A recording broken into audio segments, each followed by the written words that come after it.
J'ai beaucoup d'élèves qui ont de la difficulté avec le B et le D. Qu'est-ce que je fais pour les dépatouiller là-dedans? Je vous le montre dans un instant. Déjà, je leur demande, est-ce que tu sais faire le signe de cool? Maintenant, avec la venue des réseaux sociaux, les pouces en l'air, ils connaissent ça. Là, je leur demande de mettre leurs mains comme ça, puis moi, pendant ce temps-là, je vais aller faire le tour.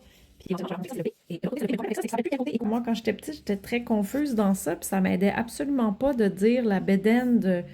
Wow, c'est pas super, mais c'est drôle quand même.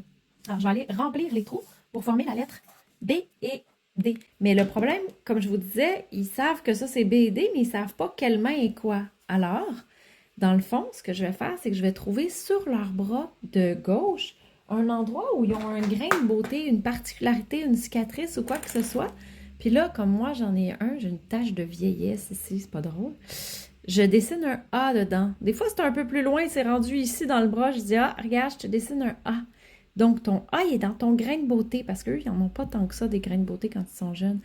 Alors, A, B, C Il est parti courir. Je te dessine un bonhomme à la course.